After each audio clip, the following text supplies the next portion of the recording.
का इतिहास अब हम लोग साहित्य पढ़े कैसे? हमारे हमारे सामने मतलब 1000 से भी जब हिंदी साहित्य का इतिहास लिखना शुरू किया गया तो उस समय जो इतिहासकार थे उनके सामने 1000 से भी अधिक साल का इतिहास मतलब ऐसे वैसे पड़ा हुआ था, यत्र तत्र सर्वत्र बिखरा हुआ था। अब इसको हम लोग कैसे एक मतलब ढर्रे में लाएं, एक उसको बनावट दें ताकि उसको पढ़ने में सुविधा हो। उसके लिए हिंदी साहित्य का इतिहास ये लिखने की आवश्यकता महसूस हुई। उसमें भी पहले लोगों ने क्या किया कि कुछ लोगों ने ऐसे मतलब डिक्शनरी की तरह लिख दिया, शब्दकोश की तरह। कुछ लोग भाई जैसे अभिषेक प्रकाश जी हैं तो ए से अभिषेक, उसके बाद जे से जयप्रकाश जी, फिर एस से संतोष, और के से करुणानिधि। इसी तरह मतलब जिसका नाम पहले जिसका वर्ड अल्फाबेटिकली जिसका नाम पहले है उसको पहले रख दिया, और जिसका अल्फाबेटिकली नाम बाद में उसको बाद में रख दिया। तो इससे तकलीफ क्या हुआ कि जैसे अब अमृता प्रीतम है, वो एकदम आधुनिक काल की कवियत्री हैं, उनके बारे में सबसे पहले पढ़ रहे हैं हम लोग। और तुलसीदास जी हैं, उनका नाम तो टी से आता है, तो उनको हम लोग बाद में पढ़ रहे हैं। तो एक तरह से अव्यवस्था आई।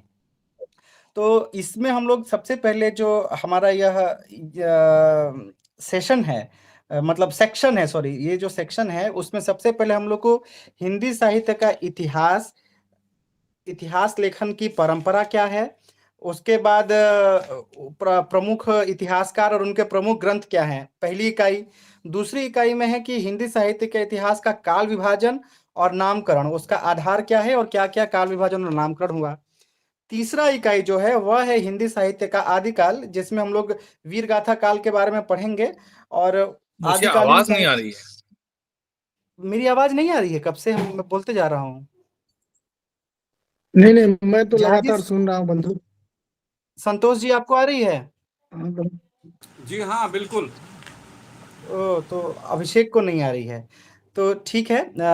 फिर जो आपका अगली इकाई जो है वो हिंदी साहित्य का आदिकाल है, और उसमें आदिकाल, अब जो आदिकाल नाम पड़ा उसमें विविध विद्वानों के अलग अलग मत थे, तो वो कौन कौन से विद्वान थे और क्या क्या नाम पड़ा ये इंपॉर्टेंट है, आता रहता है परीक्षा में। उसके बाद में हिंदी का प्रथम कवि कौन है ये भी अक्सर पूछ तो देता मुझे है। आवाज नहीं आ रही है। अरे, मुझे सबकी आवाज आ रही है, संतोष जी की भी, अभिषेक की भी, झा जी की भी। पापा और भी पेज पर अभिषेक तो अभी खुद म्यूट हो तुम। हाँ, अभी आवाज आ रही है? आपकी आवाज आधे रूप से आ रही है, समझे। अच्छा, मेरी आवाज रुक रुक के आ रही है क्या? नहीं नहीं नहीं नहीं, एकदम, मुझे तो एकदम नहीं रुक रही है, पूरी पूरी तरह जो है तरंग बढ़िया से आ रही है आवाज, कोई दिक्कत नहीं, मुझे दिक्कत नहीं है।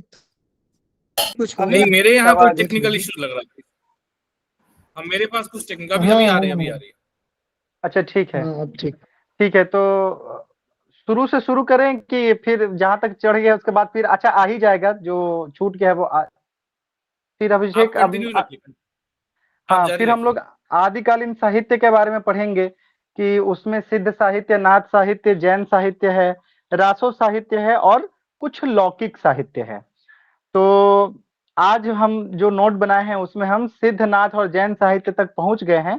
बस रासो साहित्य जो मेन है आदिकाल का, और लौकिक साहित्य जो कि थोड़ा उस अपेक्षाकृत कम इम्पोर्टेंट है, वो छूट क्या है जो हम कल शेयर कर देंगे। और अगर आज हम प्रश्नोत्तरी नहीं कर पाए तो कल प्रश्नोत्तरी कर लेंगे, थोड़ा सा बड़ा टॉपिक है तो बातचीत करने में टाइम चला जाएगा।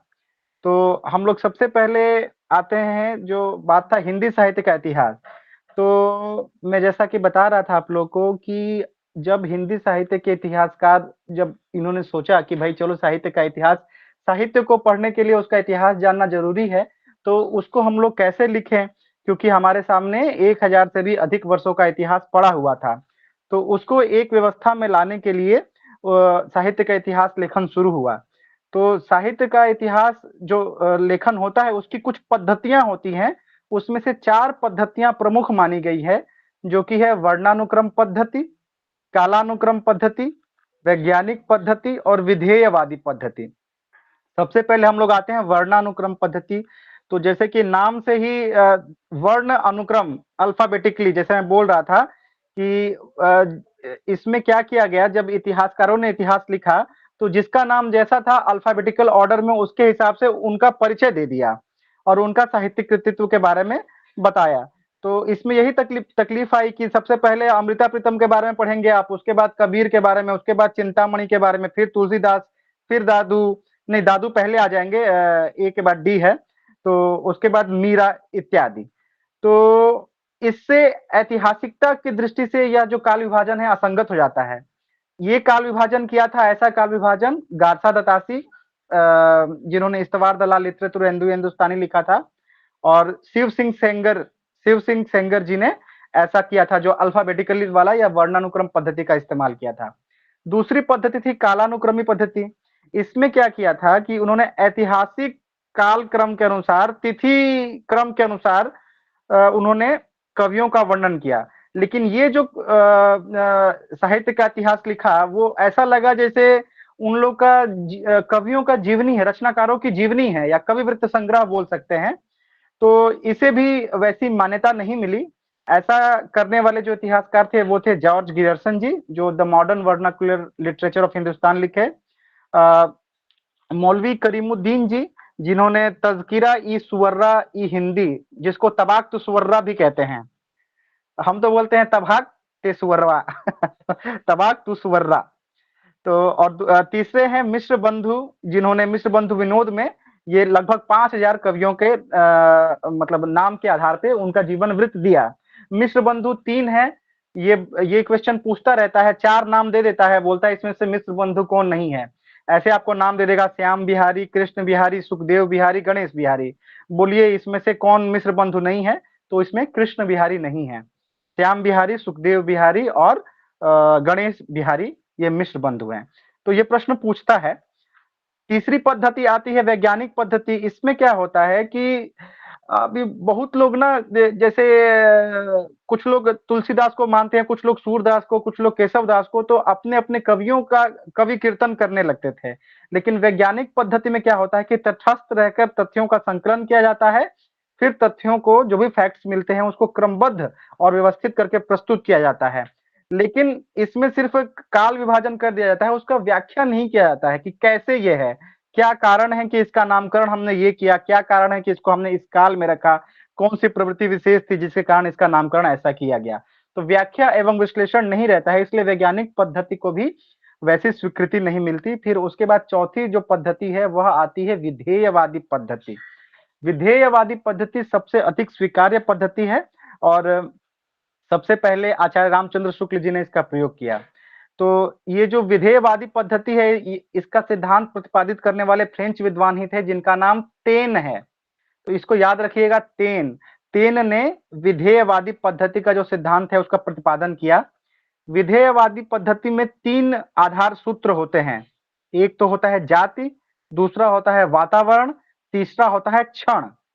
यानी कि जातीय परंपरा, राष्ट्रीय वातावरण तथा समय विशेष की परिस्थितियों का विश्लेषण। देखिए जाति से आ गया जातीय परंपरा, वातावरण यानी कि राष्ट्रीय वातावरण, उस समय कौन सा वातावरण चल रहा है, समय कौन सा समय है, क्षण से आ गया समय, समय विशेष की, इन तीनों की परिस्थितियों का विश्लेषण कर साहित्य के इतिहास को प्रस्तुत करने की जो पद्धति है वह विधेयवादी पद्धति कहलाती है।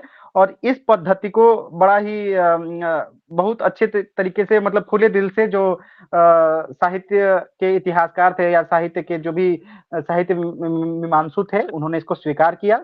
और इस पद्धति से जो साहित्य इतिहास लिखा था आचार्य रामचंद्र शुक्ल जी और उनके परवर्ती जो भी आए, लगभग सभी ने विधेयवादी पद्धति, आचार्य रामचंद्र शुक्ल के बाद जो भी आए, चाहे वो गणपति चंद्रगुप्त हो, रामस्वरूप चतुर्वेदी हो, हजारी प्रसाद द्विवेदी हो, नगेंद्र जी हो, जो भी हो, आचार्य रामचंद्र शुक्ल के बाद जो भी आए उन्होंने विधेयवादी पद्धति का सहारा लिया। तो हम लोगों ने देखा 4 पद्धतियां, वर्णानुक्रम, कालानुक्रम, वैज्ञानिक और विधेयवादी, जिसमें कि विधेयवादी पद्धति सर्वग्राह्य मानी गई। अब ऐसा भी प्रश्न आ सकता है कि हिंदी साहित्य के इतिहास का लेखन की परंपरा की शुरुआत कब से हुई है।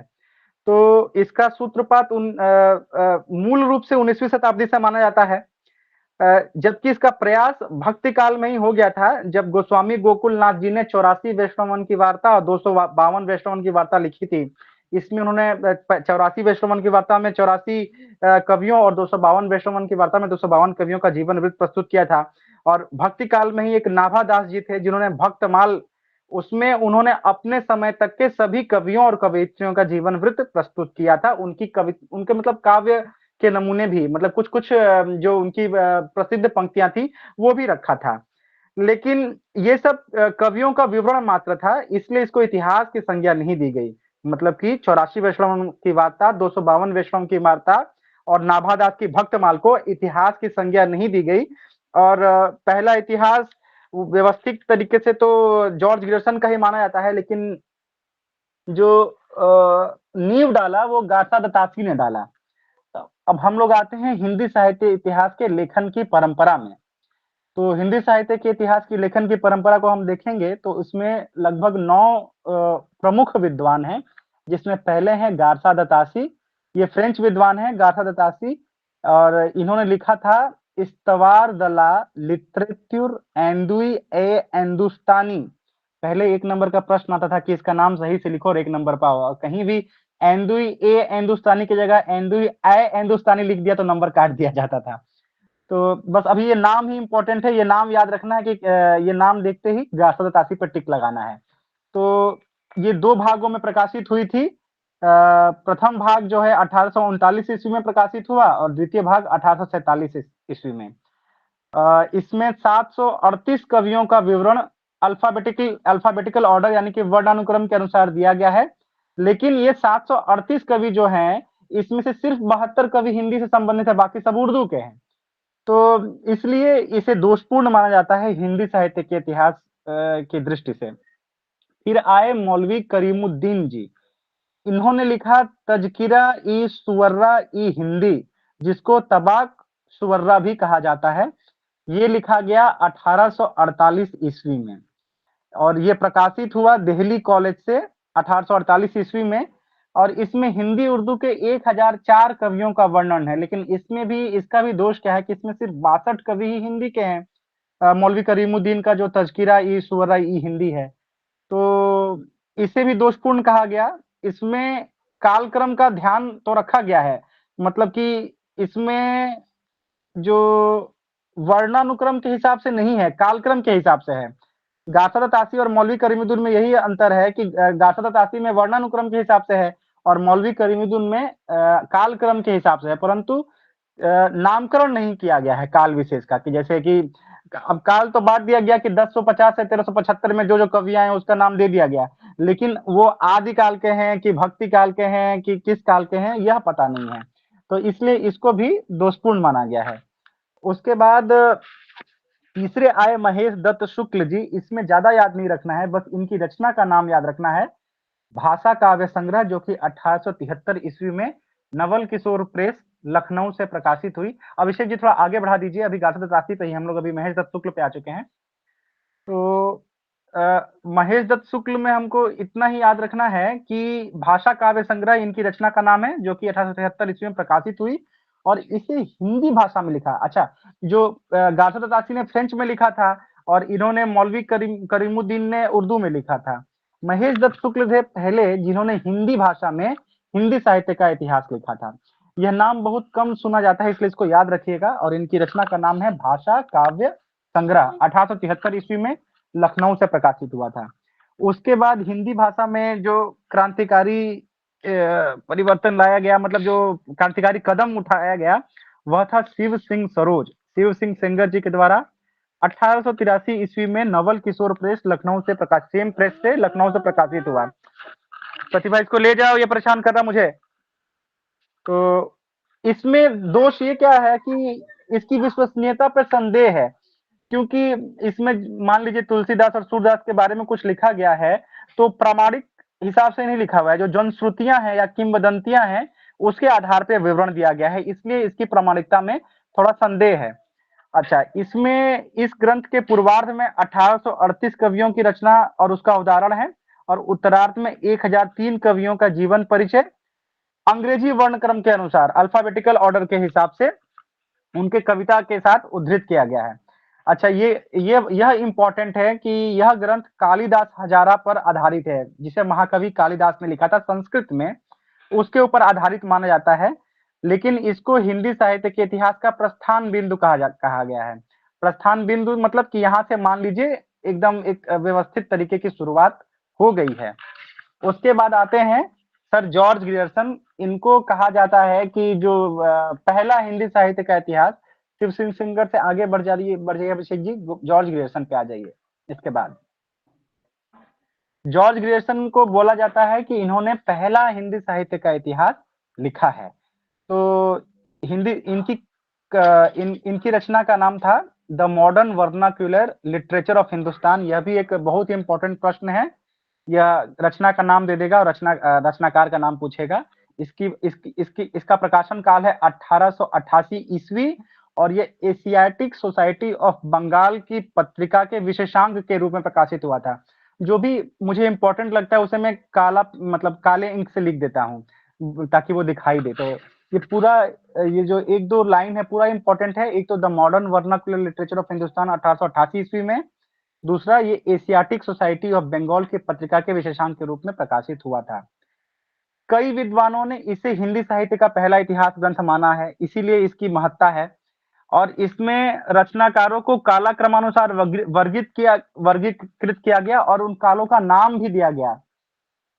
जो सर जॉर्ज ग्रियर्सन ने the modern vernacular literature of Hindustan लिखा, उसमें 11 अध्याय हैं और प्रत्येक अध्याय एक काल विशेष का सूचक है। यानी कि इन्होंने हिंदी साहित्य के इतिहास को 11 कालों में बांटा और एक एक काल पर एक एक अध्याय है और उसके अंतर्गत कवियों को रखा। ये अच्छी बात इन्होंने की, जिससे कि साहित्य इतिहास लेखन में एक व्यवस्था आ गई थी। 952 कवियों का जीवन परिचय है, और इन 952 में जो 886 कवि हैं वो शिव सिंह सरोज से लिए गए हैं। तो ज्यादा मेहनत नहीं किया, पीछे 886 देखा और उसके बाद थोड़ा सा अपना मिला के इन्होंने ये कर दिया, लेकिन एक व्यवस्था लाई इन्होंने, ये अच्छी बात की। अच्छा, इन्हीं का जो सर जॉर्ज ग्रियर्सन की जो रचना थी the modern vernacular literature of Hindustan, उसी को डॉक्टर किशोरीलाल गुप्त ने उसका अनुवाद हिंदी साहित्य का प्रथम इतिहास नाम से 1957 में प्रकाशित किया। तो ये प्रश्न भी इंपॉर्टेंट हो जाता है कि हिंदी साहित्य का प्रथम इतिहास, इसके रचनाकार कौन है? डॉक्टर किशोरीलाल गुप्त हैं। यह किस रचना का अनुवाद है? तो यह जॉर्ज ग्रियर्सन की the modern vernacular literature of Hindustan की का अनुवाद है और यह 1957 में प्रकाशित हुई है। और एक इंपॉर्टेंट प्रश्न जो यहाँ से उठता है कि सर्वप्रथम the modern vernacular literature of Hindustan में या सर्वप्रथम जॉर्ज ग्रियर्सन ने भक्ति काल को स्वर्ण काल कहा। तो यह भी एक इंपॉर्टेंट प्रश्न है जो एक दो बार आया भी है। इसके बाद आते हैं मिश्र बंधु। देखिए, मैंने भी कंफ्यूजन में कृष्ण बिहारी लिख दिया था, कृष्ण बिहारी नहीं है, यह गलत है, श्याम बिहारी मिश्र होंगे। मिश्र बंधु में 3 है, श्याम बिहारी, सुखदेव बिहारी और गणेश बिहारी। मिश्र बंधुओं ने जो किताब लिखी उसका नाम था मिश्र बंधु विनोद। यह 4 भागों में है। प्रथम 3 भाग 1913 में आए, चौथा भाग जो है 1914 में आया। तो इन्होंने जो काल विभाजन का बड़ा ही अच्छा, ये जो जॉर्ज ग्रियर्सन का काल विभाजन था ना, वो दोषपूर्ण था। वो कैसे था, जब हम लोग काल विभाजन और नामकरण पढ़ेंगे तो उसमें आपको दिख जाएगा। लेकिन मिश्र बंधु का जो काल विभाजन था वो सुव्यवस्थित था। मिश्र बंधुओं ने लगभग 5000 कवियों, मतलब 4591 अगर एग्जैक्ट फिगर लें तो उसका समुचित विवरण किया उस मिश्र बंधु विनोद में। इन्होंने 8 कालखंड में कवियों को विभाजित किया और उनके साहित्यिक महत्व का विवरण किया। इन्होंने काव्य समीक्षा के परंपरागत सिद्धांतों का भी अनुशीलन किया है।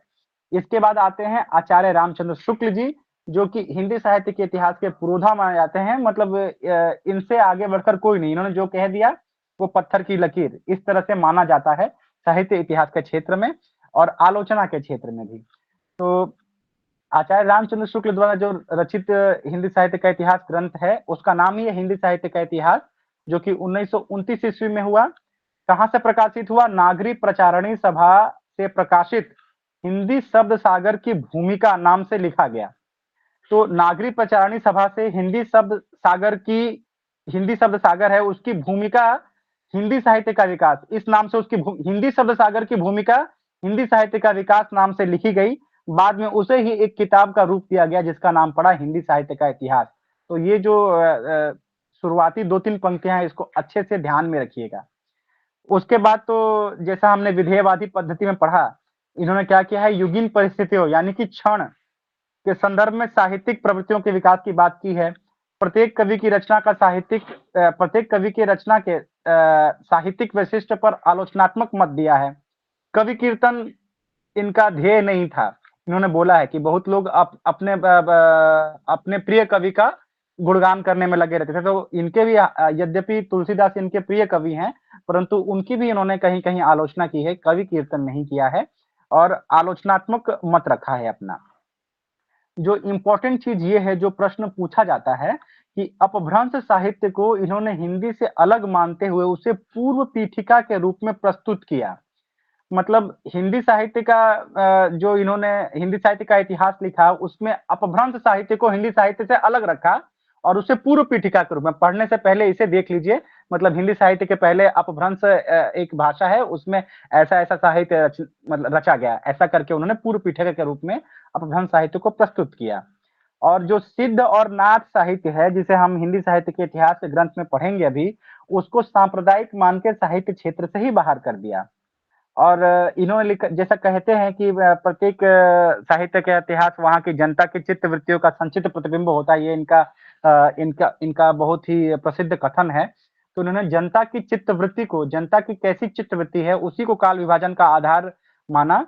तो इनके जितना तार्किक और सुव्यवस्थित काल विभाजन बाद में देखने को नहीं मिला और बाद वाले लोगों ने इसी को एक तरह से मूल चीज मान के उसका एक तरह से अनुकरण अगर आप ना कहें तो कम से कम अनुसरण किया, उसके आधार पर ही अपना काल विभाजन और नामकरण दिया। उसके बाद जो महत्वपूर्ण इतिहासकार है वो है डॉक्टर रामकुमार वर्मा जी।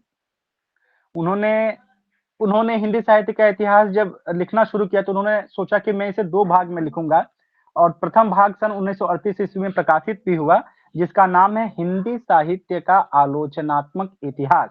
यह प्रश्न भी बार-बार पूछा जाता है, हिंदी साहित्य का आलोचनात्मक इतिहास, इसके लेखक कौन है? डॉक्टर रामकुमार वर्मा है। तो पहला भाग तो प्रकाशित हो गया, इसमें आदिकाल से लेके भक्ति काल तक का विवरण है और उसके आगे का जो भाग था, ये रामकुमार वर्मा छायावाद युगीन कवि हैं, तो इन्होंने सोचा था कि अब आगे रीतिकाल से लेके इनके काल तक, छायावाद के काल तक, ये दूसरा भाग लिखेंगे हिंदी साहित्य के आलोचनात्मक इतिहास का, लेकिन किसी कारणवश वो लिख नहीं पाए और बस एक ही भाग प्रकाशित हो पाया।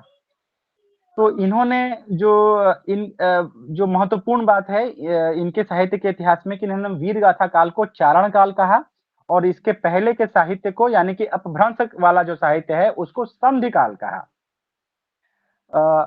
और इन्होंने अपने साहित्य का इतिहास लिखा, उसमें अपभ्रंश की अत्यधिक सामग्री को इन्होंने ग्रहण किया और उसे संधि काल का नाम दिया। स्वयंभू को इन्होंने हिंदी का पहला कवि माना। उसके बाद आते हैं हजारी प्रसाद द्विवेदी। आचार्य रामचंद्र शुक्ल के बाद हिंदी साहित्य के इतिहास में अगर किसी की सबसे अधिक पैठ है या सम्मान है तो वो हजारी प्रसाद द्विवेदी जी हैं। हजारी प्रसाद द्विवेदी जी ने वैसे तो किसी स्वतंत्र इतिहास ग्रंथ की रचना नहीं की। थोड़ा सा ऊपर कर लीजिए अभिषेक जी, रामकुमार वर्मा हो गया है, इसके बाद हजारी प्रसाद द्विवेदी जी आएंगे। हजारी प्रसाद द्विवेदी ने कोई भी स्वतंत्र इतिहास ग्रंथ की रचना नहीं की, लेकिन फिर भी ये जो अपना शांति निकेतन है, विश्व भारती यूनिवर्सिटी, उसमें जो गैर हिंदी भाषी छात्र थे, उनको हिंदी साहित्य से परिचित कराने के लिए उन्होंने व्याख्यान दिया। बाद में उसको ही संशोधित और परिवर्धित करके हिंदी साहित्य की भूमिका 1940 ईस्वी में इसका प्रकाशन हुआ, वो नामक ग्रंथ तैयार किया गया। तो ये पहला इनका साहित्यिक इतिहास ग्रंथ है, हिंदी साहित्य की भूमिका 1940 ईस्वी में। लेकिन ये उतना नहीं पूछता जितना कि पूछता है हिंदी साहित्य का आदिकाल और हिंदी साहित्य उद्भव और विकास, दोनों ही 1952 ईस्वी में प्रकाशित हुए हैं। इनका अक्सर पूछता है कि इनकी रचना किसने की है, तो हजारी प्रसाद द्विवेदी जी ने की है।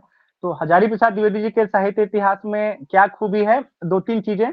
इन्होंने शुक्ल जी के वीर गाथा काल को आदिकाल नाम दिया और जो परवर्ती इतिहासकार है उन्होंने आदिकाल को ही उचित नाम माना वीर गाथा काल का। साथ ही इन्होंने शुक्ल जी द्वारा भक्ति आंदोलन के उदय की व्याख्या का भी खंडन किया। शुक्ल जी ने कहा था कि जो भक्ति आंदोलन है वो पराजित मानसिकता की देन थी। इस्लामिक जो दमन था उससे पीड़ित होकर लोग भक्ति के शरण में गए। लेकिन हजारी प्रसाद द्विवेदी जी ने कहा कि अगर इस्लाम नहीं भी आता भारत में तो भक्ति आंदोलन का 12 आना वैसा ही होता जैसा कि आज है। दोनों ही जो कथन है मैंने एकदम सेम टू सेम नहीं बोला, लेकिन जो मूल उत्स है वो बोला। दोनों ही कथन इंपॉर्टेंट है, तो परीक्षा में पूछ देते हैं वो कि यह कथन किसका है, तो आप उसके उसमें अभी जो उत्स है उसके हिसाब से आप बता सकते हैं कि शुक्ल जी का है कि हजारी प्रसाद द्विवेदी जी का है। सिद्धों और नाथों को सांप्रदायिक साहित्य मानकर शुक्ल जी ने अलग कर दिया था, परंतु इन्होंने हजारी प्रसाद द्विवेदी जी ने उसे अपनाया, उनके साहित्य का वर्णन किया और बोला कि इनके साहित्य का प्रभाव पड़ा था कबीर दास पे। सूफी काव्य को उन्होंने संस्कृत, प्राकृत और अपभ्रंश की काव्य परंपराओं पर आधारित माना। तो ये थे हजारी प्रसाद द्विवेदी जी और उनका साहित्य इतिहास का देन, साहित्य इतिहास की जो उनकी मान्यता है। तो 9 लोग हैं, तो हम लोग जैसे अभी एक बार फिर से देखेंगे तो गासर तासी हैं, तो उनका है क्या, इस्तवार दलाल लिटरेचर हिंदुस्तानी। मौलवी करीमुद्दीन है, उनका तबाक सुवर्रा या तज़किरा ई सुवर्रा ए हिंदी। महेश दत्त शुक्ल है, उनका है भाषा काव्य संग्रह। शिव सिंह सेंगर है, उनका है शिव सिंह सरोज। जॉर्ज ग्रियर्सन है, उनका the modern vernacular literature of Hindustan. Mishra Bandhu है, उनका है मिश्र बंधु विनोद। रामचंद्र शुक्ल का हिंदी साहित्य का इतिहास। राम कुमार वर्मा का हिंदी साहित्य का आलोचनात्मक इतिहास। और हजारी प्रसाद द्विवेदी का हिंदी साहित्य की भूमिका, हिंदी साहित्य उद्भव और विकास, और चाहे हिंदी साहित्य का आदिकाल। तो इस तरह से आप लोग को 11 तो इतिहास ग्रंथ ऐसे ही याद हो जाते हैं। और ये जो पेज हैं जो अभिषेक जी दिखा रहे हैं, इसमें 20 इतिहास ग्रंथ और उसके ग्रंथकार हैं। तो 20 में 11 तो आप लोग को याद हो गया। जो बाकी 9 हैं उसके बारे में मैं आपको बताना चाहता हूँ। स्केच ऑफ हिंदी लिटरेचर 1917 में लिखा गया, ये एडविन ग्रीव्स का है। और हिस्ट्री ऑफ हिंदी लिटरेचर आप देखेंगे, अ स्केच और अ हिस्ट्री, स्केच और हिस्ट्री का सिर्फ अंतर है और दोनों अलग अलग रचनाकार हैं। तो कभी कभी इन मतलब एक बार मैंने स्केच ऑफ हिंदी लिटरेचर देखा प्रश्नोत्तरी में, और एक बार देखा the A history of Hindi literature, और इसमें कंफ्यूज हो गया। तो हम लोग को कंफ्यूज नहीं हुआ, इसलिए होना है, इसलिए इनको ऊपर नीचे ही रखा है।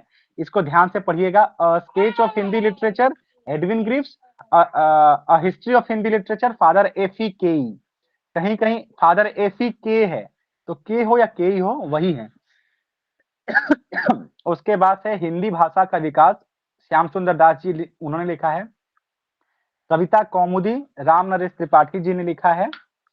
उसके बाद हिंदी भाषा एवं उसके साहित्य का विकास हरिओत जी ने लिखा है। हिंदी साहित्य का संक्षिप्त इतिहास, इसके लेखक श्याम सुंदर दास जी है, लेकिन संकलनकर्ता नंद दुलारे वाजपेयी जी हैं। तो हिंदी साहित्य का संक्षिप्त इतिहास ये इंपॉर्टेंट हो जाता है, इसको याद रखें।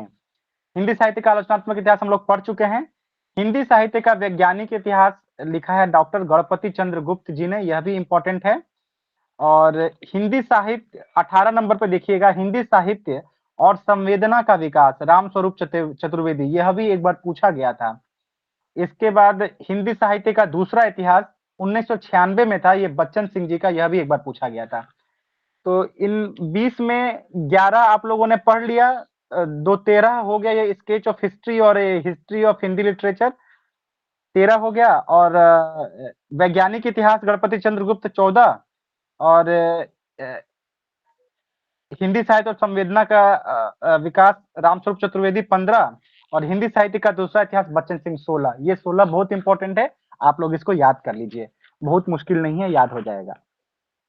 इसके बाद हम लोग बढ़ते हैं, यह हमारी पहली इकाई जो है हिंदी साहित्य का इतिहास, हिंदी साहित्य के इतिहास की लेखन परंपरा पद्धतियां, यह हमने कवर कर लिया। हिंदी साहित्य के प्रमुख इतिहास ग्रंथ और ग्रंथकार हमने कवर कर लिया। उसके बाद आता है हिंदी साहित्य के इतिहास का काल विभाजन एवं नामकरण। तो यह इसलिए इंपॉर्टेंट है कि इसमें आपसे काल विभाजन या नामकरण तो नहीं पूछेगा, लेकिन ऐसे पूछ देगा कि मुगल दरबार यह काल विभाजन किसने किया था, या पूर्व प्रारंभिक काल यह काल विभाजन किसने किया था, या अपभ्रंश काल विभाजन किसने किया था। तो आपको एक नजर देखना पड़ेगा, याद रटने की जरूरत नहीं है, बस आप एक नजर देखेंगे तो आपको मालूम चल जाएगा किसने क्या किया था। तो अब हम काल विभाजन और नामकरण के आधारों पे चर्चा करेंगे कि काल विभाजन और नामकरण के आधार जो हैं, आधार तो लगभग 10-11 हैं, उसमें से 4 प्रमुख हैं।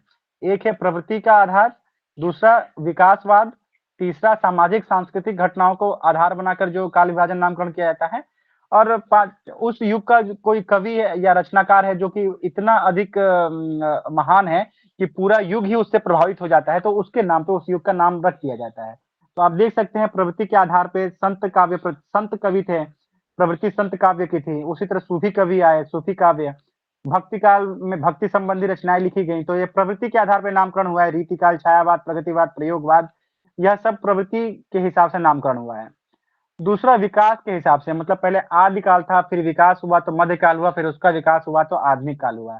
तीसरा सामाजिक सांस्कृतिक घटनाओं के आधार पर, जैसे जब काव्य स्वच्छंदतावाद का अनुसरण करने लगा तो स्वच्छंदतावाद, और जो आजादी की घटना है तो स्वातंत्र काल है, उसके बाद की जो रचनाएं है वो स्वातंत्रोत्तर काल। प्रधान करता यानी कि उस युग का कोई युग विशेष, कोई कवि विशेष या रचनाकार विशेष बहुत अधिक प्रसिद्ध हो गया, जो कि अपने पूरे काल पर ही अपनी छाप छोड़ गया। तो जैसे भारतेंदु युग हो गया, द्विवेदी युग हो गया, प्रेमचंद युग, शुक्ल युग, प्रसाद युग। ये हमने देखा कि जब हम लोग काल विभाजन करते हैं तो उसका नामकरण किन किन बिंदुओं को अपने मन में रखकर करते हैं। इन बिंदुओं को अपने मन में रखकर ही काल विभाजन और नामकरण किया गया। तो सबसे पहले जो काल विभाजन और नामकरण किया उन्होंने जॉर्ज गेरसन जी ने किया। तो उनका आप देखेंगे तो एक तो उन्होंने जो काल विभाजन किया है, अभिषेक जी थोड़ा सा ऊपर कीजिए इसको।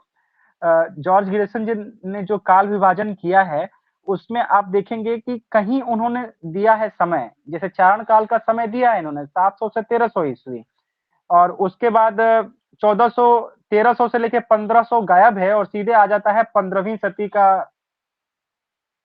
नहीं, और आगे जाइए अभिषेक जी, अगला पेज, अगला पेज और आगे। हाँ, ये आधा पेज के बाद, इसके बाद वाला पेज, इसके बाद वाला पेज। हाँ, इसमें आधा पेज के ऊपर प्रमुख इतिहास का, हाँ ये देखिए, इसमें जॉर्ज ग्रेसन का काल विभाजन देख रहा है तो आप देख पा रहे होंगे कि चारण काल आपको दिखेगा 700 से 1300 ईस्वी, उसके बाद 1300 से लेकर 1500 गायब है, फिर सीधे 15वीं सदी का धार्मिक पुनर्जागरण। फिर आप अगर 7वें नंबर पे आके देखेंगे तो रीति काव्य 1500 से 1692 है, और 8वां जो है वो 1600 से 1700 है। तो ये तो 8 ही साल तो है, ये तो इसमें ही कवर हो गया। तो जो इनका काल विभाजन है पूरी तरह से दोषपूर्ण है। लेकिन इसमें 11 अध्याय हैं जिसमें आप एक बार दो बार बस पढ़ लीजिएगा, याद करने की जरूरत नहीं है। इनका अपनी तरह का अलग ही काल विभाजन है, तो ये मन में रहता है। ये इस तरह से पूछ दिया जाता है कि मुगल दरबार यह किसके काल विभाजन में आता है, तो आपको लिखना पड़ेगा या तुलसीदास के अन्य परवर्ती, या कंपनी के शासन में हिंदुस्तान, महारानी विक्टोरिया के शासन में हिंदुस्तान, ये किसके काल विभाजन में आता है, तो उत्तर होगा जॉर्ज ग्रेसन के। तो 11 मैंने बोला था 11 अध्याय लिखे थे उन्होंने, और वो एक एक अध्याय एक एक काल का सूचक है। पहला अध्याय था चारण काल सन 700 से 1300, फिर 15वीं सदी का धार्मिक पुनर्जागरण, फिर मलिक मोहम्मद जायसी का प्रेम काव्य। अब देखिए, अब जब ये मलिक मोहम्मद जायसी का प्रेम काव्य कह देते हैं तो बाकी सारे जो हैं वो उपेक्षित रह जाते हैं, जबकि ऐसा था नहीं, बहुत सारे और भी थे। ब्रज का कृष्ण काव्य, फिर मुगल दरबार, तुलसीदास, रीति काव्य। पहले तुलसीदास लिखा, उसके बाद इन्होंने रीति काव्य लिखा, यहीं पे गलत हो गए। उसके बाद तुलसीदास के अन्य परवर्ती, बीच में रीति काल क्यों आया है, तुलसीदास के बाद ही तुलसीदास के अन्य परवर्ती आ जाता। फिर 18वीं सदी, उसके बाद कंपनी के शासन में हिंदुस्तान, फिर महारानी विक्टोरिया के शासन में हिंदुस्तान। तो एक तो इन्होंने सही तरीके से काल विभाजन किया नहीं है, किसी काल का किया है, किसी काल का नहीं किया है, वो भी थोड़ा दोषपूर्ण है। फिर आता है मिश्र बंधुओं का काल विभाजन, जो अपेक्षाकृत ज्यादा वैज्ञानिक है। इन्होंने नाम दिया था 5 कालों में विभक्त किया, प्रारंभिक काल, माध्यमिक काल, अलंकृत काल, परिवर्तन काल और वर्तमान काल। प्रारंभिक को 2 में बांट दिया, पूर्व प्रारंभिक, उत्तर प्रारंभिक। और अगर आपको याद होगा उनका मतलब क्या नाम है, रामचंद्र शुक्ल जी का आगे आएगा, तो उसके हिसाब से ये मध्यकाल में पूर्व मध्यकाल, उत्तर मध्यकाल, अलंकृत काल में पूर्व अलंकृत काल। अच्छा, प्रारंभिक काल को आदिकाल दिमाग में सेट कीजिएगा, और माध्यमिक काल यानी कि भक्ति काल, उसमें पूर्व और उत्तर है। अलंकृत काल यानी कि रीति काल, फिर परिवर्तन काल यानी कि आधुनिक काल, और वर्तमान काल यानी कि उसके बाद की अवस्था, जो 1926 के बाद की अवस्था। फिर हम आते हैं अगले पेज में, आचार्य रामचंद्र शुक्ल जी ने जो काल विभाजन किया था, इसको तो अपने मन मस्तिष्क में एकदम सजा के रख ली, अंकित कर लीजिए, यही मूल है। अच्छा, यह विक्रमी संवत में है, आप चाहें तो इसे ईस्वी में बदल सकते हैं, इसमें 57 जोड़ के। तो इन्होंने जो नाम दिया, इन्होंने ऐसे नाम दिया कि वीर गाथा काल या आदि काल, भक्ति काल या पूर्व मध्य काल, रीति काल या उत्तर मध्य काल, और गद्य काल या आधुनिक काल। तो वीर गाथा काल को इन्होंने रखा संवत 1050 से 1375, भक्ति काल या पूर्व मध्य काल को रखा इन्होंने 1375 से 1700, रीति काल को इन्होंने रखा संवत 1700 से 1900, और गद्य काल या आधुनिक काल को इन्होंने रखा 1900 से 1984 तक संवत। उसके बाद डॉक्टर राम कुमार वर्मा जी आए, इन्होंने इसी का अनुसरण किया, सिर्फ जो आदि काल था ना, उसको उन्होंने प्रारंभिक काल नाम दे दिया, और उसमें भी 2 भाग कर दिए, संधि काल और चारण काल। तो जो प्रश्न पूछता है ना, यही पूछता है कि राम कुमार वर्मा ने आदि काल को क्या नाम दिया, तो आपको देना पड़ेगा चारण काल। संधि काल को एक तरह से पूर्व पीठिका के रूप में अपभ्रंश का जो है ना, उसका अपभ्रंश वाला जो साहित्य है उसको संधि काल उन्होंने कहा था, और वीर गाथा काल को उन्होंने चारण काल कहा था। बाकी जो उनका भक्ति काल, रीति काल और आधुनिक काल है, एकदम सेम टू सेम आचार्य रामचंद्र शुक्ल का है। संवत भी आप देखेंगे एकदम सेम है, एकदम अंतर नहीं है उसमें। फिर आप आ जाएंगे हजारी प्रसाद द्विवेदी जी, उन्होंने भी एक तरह से देखा जाए तो सेम ही रखा है, बस उन्होंने जो ब्रैकेट वाला चीज है ना, आदिकाल ले लिया है वीर गाथा काल का, बाकी भक्ति काल, रीति काल और आधुनिक काल तो सेम टू सेम ले लिया है। संवत थोड़ा सा चेंज किया है उन्होंने, 50 वर्षों का अंतर रख दिया है पहले काल में, 1000 से, क्योंकि इन्होंने अपभ्रंश को भी संभाल लिया है, इसीलिए ये 50 साल आगे का साहित्य इन्होंने अपने काल में रखा है, उसे निकाल दिया था रामचंद्र शुक्ल ने, इसलिए वो 1050 से लेते हैं, और चूंकि अपभ्रंश को इन्होंने अपने में रखा है इसलिए ये 1000 से लेते हैं। भक्ति काल, अच्छा, अपभ्रंश में भी अपभ्रंश की जो उत्तरा अवस्था है ना, अवहट, उसको रखा है उन्होंने, उसके पहले वाले को नहीं रखा है। उसके बाद आते हैं गणपति चंद्र गुप्त, उन्होंने भी सेम रखा है, आदिकाल, पूर्व मध्यकाल, उत्तर मध्यकाल, आधुनिक काल। आप देखेंगे एकदम रामचंद्र शुक्ल जी का ही अनुसरण किया है, और क्या किया है कि जो उन्होंने संवत में किया था उसे सन में बदल दिया है, यही किया है, बाकी सब कुछ सेम है। उसके बाद डॉक्टर बच्चन सिंह हैं, उनका भी सेम है, बस पहले काल को उन्होंने अपभ्रंश काल का है। तो इन सभी काल विभाजन और नामकरण में आप लोग एक बार बस जॉर्ज गिरसन का जो 11 है 2-3 बार पढ़ लीजिएगा, याद करने की जरूरत नहीं है, दिमाग में आ जाएगा। बाकी सबका मोर और लेस सेम है, बस याद रखिएगा कि प्रारंभिक काल जो है, आदि काल को नाम 2 लोगों ने दिया है, मिश्र बंधु ने और राम कुमार वर्मा ने, इसमें कंफ्यूज नहीं होना है। और उसमें भी अगर बोला जाए कि वीर गाथा काल का नाम राम कुमार वर्मा ने क्या दिया है, तो वहां पे संधि काल ना बोल के चारण काल बोलना है, संधि काल यानी कि अपभ्रंश साहित्य। अब इन सब काल विभाजन और नामकरण का जो निचोड़ है वो मैंने यहाँ लिखा है, हिंदी साहित्य का सर्व स्वीकृत काल विभाजन, जो सेम टू सेम आपका लगभग उनका है, हजारी प्रसाद द्विवेदी जी का है, क्योंकि आदिकाल का जो उनका मत है वो परवर्ती इतिहासकारों ने माना कि आचार्य रामचंद्र शुक्ल से ज्यादा स्वीकृत है आदिकाल हजारी प्रसाद द्विवेदी जी का, इसीलिए इसको हमने 1000 ईस्वी से 1350 ईस्वी रखा है। अच्छा, ये ईस्वी में है तो ऐसे भी 57 साल जोड़ना ही था, और तो लगभग 50 साल जोड़ा है। आदिकाल, भक्तिकाल, रीतिकाल, आधुनिक काल। आदिकाल 1000 ईस्वी से 1350, भक्तिकाल 1350 से 1650, रीतिकाल 1650 से 1850, और आधुनिक काल 1850 ईस्वी से अभी तक, 1850 मतलब कि आपका भारतीय अंग्रेजी से अब तक। अब ये हमने दूसरी इकाई पूरी कर ली। पहला इकाई था हिंदी साहित्य का इतिहास, लेखन, परंपरा। दूसरी इकाई थी आपका काल विभाजन, नामकरण। तीसरी इकाई में हम आते हैं जिससे सबसे अधिक प्रश्न आते हैं। प्रश्न उनसे भी आते हैं लेकिन उनसे थोड़े कम, और इस पोर्शन से ज्यादा प्रश्न आते हैं। वह है हिंदी साहित्य का आदिकाल। तो हिंदी साहित्य काल का जो प्रथम चरण है वो आदिकाल के नाम से जाना जाता है। आचार्य रामचंद्र शुक्ल ने इसे वीर गाथा काल कहा था और समय 1050 1375 माना था।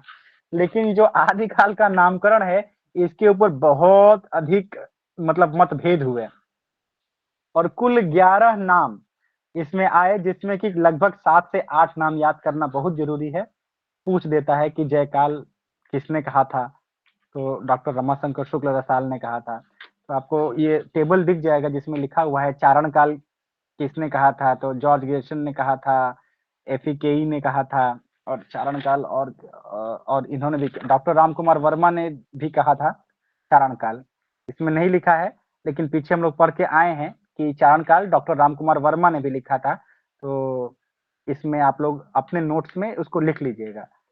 जॉर्ज ग्रेसन, फादर एफिकेई और डॉक्टर राम कुमार वर्मा ने चारण काल कहा है, वीर गाथा काल को। प्रारंभिक काल मिश्र बंधु और गणपति चंद्र गुप्त ने कहा है।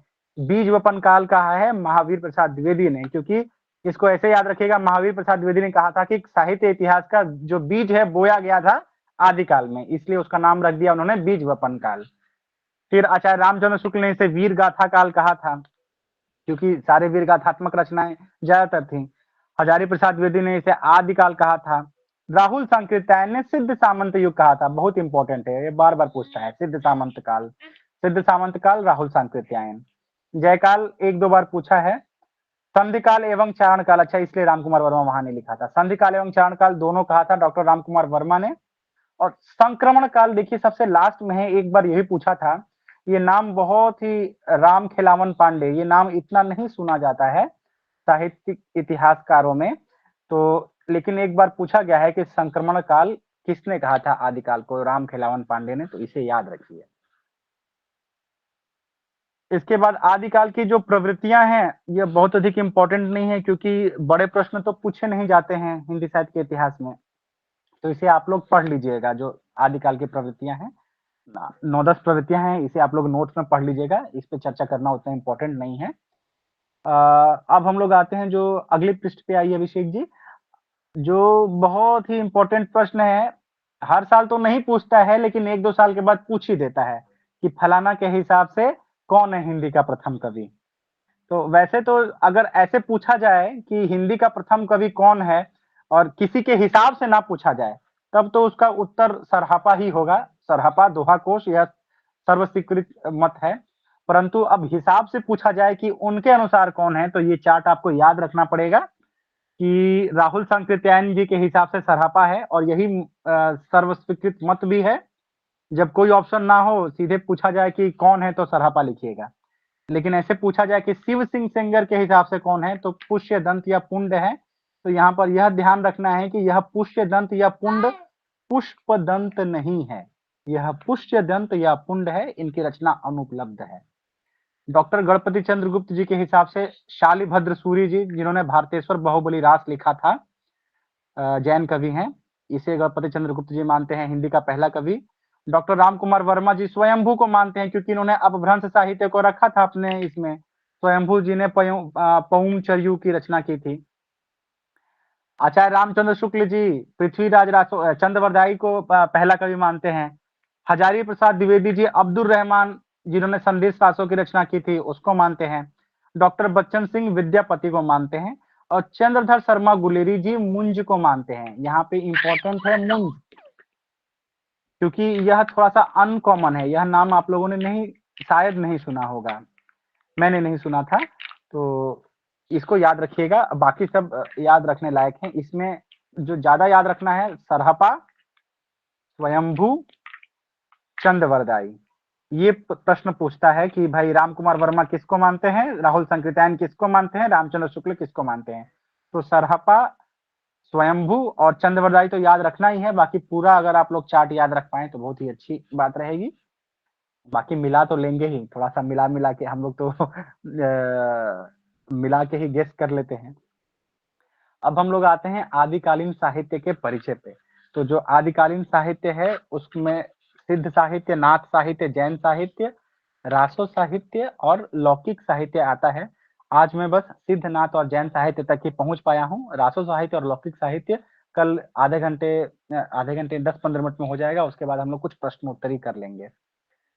सिद्ध साहित्य क्या है? सिद्ध कवियों की संख्या 84 मानी गई है, और इनका केंद्र माना गया है श्री पर्वत, मतलब उस स्थान पे ये लोग निवास करते थे। और ये जो बौद्ध धर्म का सहजयान धारा है उसके प्रवर्तक माने जाते हैं। बहुत ही इंपॉर्टेंट प्रश्न, सिद्धों की भाषा क्या है? संधा भाषा। सिद्धों की भाषा क्या है? संधा भाषा। ये बहुत इंपॉर्टेंट प्रश्न, और इससे थोड़ा सा ही 19 प्रश्न कि इसको सिद्धों की संधा भाषा को संधा भाषा नाम किसने दिया? मुनिदत्त और अद्वय वज्र ने। मुनिदत्त और अद्वय वज्र ने संधा भाषा नाम दिया। तो संधा भाषा एक तरह से प्रतीकात्मक भाषा है। जो कबीर ने उलट बांसी लिखी है वो उस पे संधा भाषा का ही प्रभाव माना जाता है। इसमें क्या होता है? अंतर साधनात्मक अनुभूतियों का संकेत करने वाली प्रतीक भाषा है। जो हमारे शरीर में जो नाड़ियां है ना, इड़ा पिंगला, जो जिसे आप लोग शक्तिमान सीरियल में देखते होंगे, जो शक्तिमान तप करता था तो उसकी पूरी जो चक्र बनते थे, तो उन चक्रों का, उन नाड़ियों का नाम है, और उसी को प्रतीक लेके इन कवियों ने रचना की है। तो इनकी जो भाषा है वो प्रतीक भाषा है, और इसे संधा भाषा कहा जाता है। इसका नाम दिया था, संधा भाषा नाम दिया था मुनिदत्त और अद्वय वज्र ने। 84 सिद्ध कवि हैं, जिसमें से 4-5 प्रमुख हैं। उसमें भी सरहपा और सब्रपा बहुत अधिक प्रसिद्ध हैं। बाकी ये पांचों आप लोग इनका नाम याद कर लीजिएगा, पांचों सिद्ध कवि का।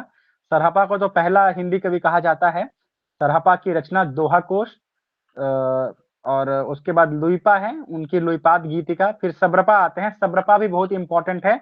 इनकी चर्यापद रचना नाम दे देगा, और ऑप्शन में आपको सरहपा, लुइपा, सब्रपा, कण्हपा नाम दे देगा, तो आपको सब्रपा चुनना पड़ेगा। तो सरहपा का दोहा कोश है, सब्रपा का चर्यापद है, ये एकदम याद रखिए। उसके बाद कण्हपा और डोम्बिपा 2 हैं। तो कण्हपा का तो उतना नहीं, लेकिन हाँ, डोम्बिका का जो ये योगचर्या, देखिए सब्रपा का चर्यापद है और डोम्बिपा का योगचर्या है। तो योगचर्या और अक्षर द्विकोपदेश, ये 2 रचनाएं पूछा जाता है डोम्बिपा का। योगचर्या लास्ट में एकदम दिख रहा होगा, योगचर्या और अक्षर द्विकोपदेश। सरहपा, सब्रपा और डोम्बिपा याद रखिएगा एकदम, मतलब सिद्ध साहित्य में ये तीनों बहुत इंपॉर्टेंट है।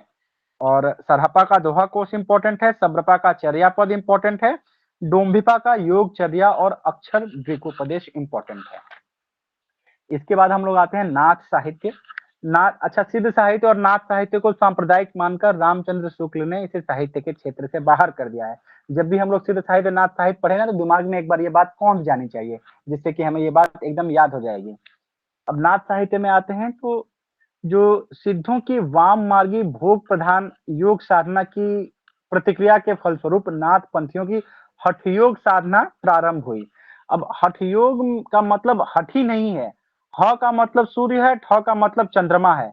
तो अगर हठ योग में हठ का मतलब आएगा तो आप लोग सूर्य चंद्रमा लिखेंगे। हठ योग साधना हुई सिद्धों की साधना के प्रतिक्रिया स्वरूप। इन्होंने ब्रह्मचर्य, वाक संयम, शारीरिक और मानसिक शुचिता पर बल दिया। इस पंथ के प्रवर्तक मत्स्येंद्रनाथ और गोरखनाथ माने जाते हैं। सबसे प्रमुख जो हैं गोरखनाथ माने जाते हैं। कभी कभी पूछ देता है कि गोरखनाथ के गुरु कौन थे या मत्स्येंद्रनाथ के शिष्य कौन थे, तो गोरखनाथ के गुरु थे मत्स्येंद्रनाथ और मत्स्येंद्रनाथ के शिष्य थे गोरखनाथ। A बराबर B, LHS बराबर RHS कर लेना पड़ेगा। ये प्रश्न कभी कभी पूछता है।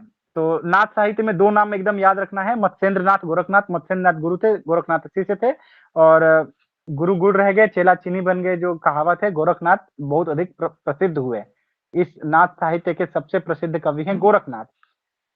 ऐसे तो नवनाथ होते हैं, इनका नाम लिखा हुआ है, इसमें शायद नवनाथ नहीं होंगे, 1-2 छूट गए होंगे। जो मुख्य हैं मत्स्येंद्रनाथ, गोरखनाथ, जलंधरनाथ, नागेशनाथ, चरपटनाथ, चौरंगीनाथ इत्यादि। 1 2 3 4 5 6 का ही नाम लिखा है, और भी 2-3 है, मतलब कुल मिला के 9 नाथ हैं, लेकिन प्रसिद्ध गोरखनाथ ही हैं। और इस काल की जो रचना है यह बहुत इंपॉर्टेंट इसलिए हो जाती है कि नाथ साहित्य से एक ही रचना पूछी जाती है, गोरख बानी। तो इनकी लगभग 40 रचनाएं बोली जाती हैं, उसमें कुछ मतलब प्रक्षिप्त भी हैं, कुछ संदिग्ध भी हैं। तो इनकी सभी रचनाओं का संकलन किया, देखिए, डॉक्टर पीताम्बर दत्त बड़थवाल, यह नाम भी इंपॉर्टेंट है। डॉक्टर पीताम्बर दत्त बड़थवाल ने गोरखनाथ की रचनाओं का संकलन किया और उसे नाम क्या दिया? गोरखबानी। तो नाथ साहित्य में इंपॉर्टेंट प्रश्न क्या क्या हो गए कि नाथ साहित्य के सबसे प्रसिद्ध 2 लोग कौन है? मत्स्येंद्रनाथ और गोरखनाथ। गोरखनाथ की रचनाओं का संकलन पीताम्बर दत्त बड़थवाल ने गोरखबानी नाम से किया है। तो जो जो काला पेन से लिखा हुआ है उस पर ज्यादा ध्यान दीजिएगा। फिर आता है जैन साहित्य। जैन साहित्य देखिए, जो जो सिद्ध थे वो पूर्वी भाग का प्रतिनिधित्व करते थे, और जो नाथ थे वो पश्चिमी भाग का, और जो जैन थे वो पश्चिम में आपका गुजरात और राजस्थान और दक्षिणी भाग में ज्यादा मतलब दक्षिणी भाग में ये प्रसिद्ध हुए। उस भाग में ये लिखते थे, निवास करते थे।